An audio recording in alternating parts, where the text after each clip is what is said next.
mother was simply too tired from getting knocked up every time she turned around. Or maybe the mommy's little helpers that women swallowed down with vodka back then clouded her judgment. Who knows? Is she still on Skype? Oh, God. But she took the easy way out and called her the same thing as the man she was sleeping with. Also, she had one less name to remember. But, oops. How did that happen? I don't know how it went back. It's Marlene. So I'll let you in on a little fact that very few people know. And Ron told me this himself. This is a true story. Uh-oh. When he was growing up, he secretly wished that his name was Tony. Right? This is why I don't talk to you. He wanted his name to be Tony. Years later, however, as a full-grown man, he tried to convince me that he was finally okay with his given name, and he no longer fantasized about meeting someone for the first time and saying, "Hello, nice to meet you. My name is Tony." That is, until we took a trip to New York City with Karen and Vinny to see a Broadway show. And what show do you think he bought tickets for? You got it. Tony and Tina's wedding. Oh, yeah. So the minute I saw my husband with Tina, it was perfectly obvious. He still wanted to be Tony more than ever now. And so may I suggest that for his birthday, we grant him his wish, and we call him Tony. Tony! So everybody raise your glass, and let's toast to him.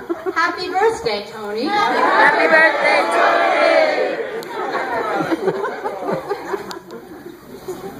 You said you loved me. I do love you. She loves you, Tony. Not right Yeah. It's not right now. Ron was raised at a time, like many of us were, when parents didn't strap us into car seats. They didn't check our homework or frighten us with stories about talking to strangers. Hell, Ron's mom and dad didn't even make sure their kids were dressed when they went out to play in the neighborhood. Which sort of makes his "I've got to be naked" fetish a little bit more understandable. I mean, has anyone ever seen Ron with a shirt on between the months of April and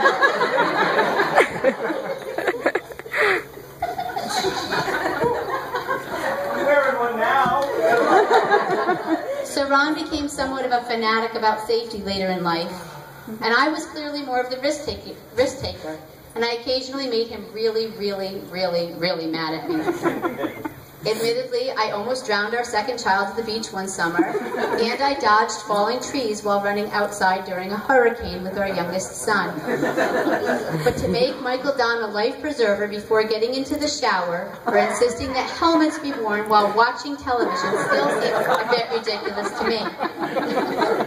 Now this is another true story.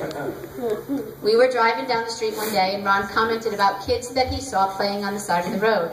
"Look at those kids," he said. "They're not even wearing helmets." And he said that with such disgust. So why is that funny? Because those kids weren't even on bikes. They were just running in their front yard. Can't be too safe. Come on, you read the news. There has been one activity in Ron's life where safety has never been top priority. Sex. And if you happen to know Ron's family, the whole family, I mean, including my offspring, you have to wonder if there's some sort of crazy genetic defect, some complete disconnect between the brain and the penis, more profound than in the average man. Who in their right mind wouldn't choose slapping on a condom, no matter how much it decreases the pleasure, over the dreadful feeling of watching yet another one of those goddamn home pregnancy tests turn blue? The Donovans, that's who. We have probably spent more money collectively on EPTs than it takes to feed a family of 4 for several years. So this is another true story. We were young, really young, and we had just had our first baby. And no, we weren't married. I was a slut, but I've gotten over that now. So one evening, I cooked a nice dinner for him. I spent the entire day sprucing up our shabby little apartment.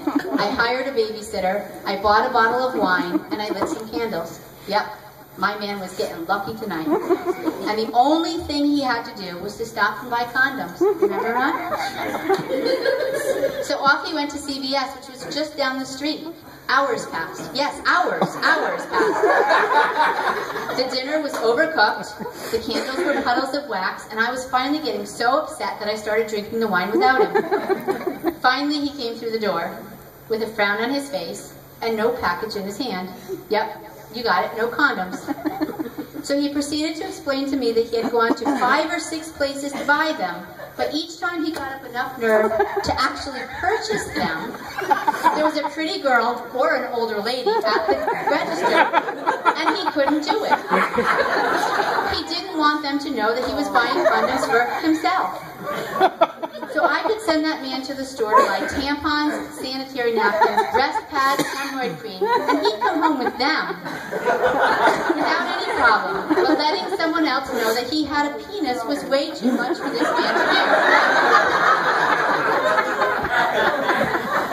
So he would prefer that cashiers think that he had heavy periods, leaking tits, and painful hemorrhoids instead of just a penis.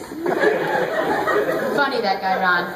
By the way, Nicholas was born about 9 months from that painful evening.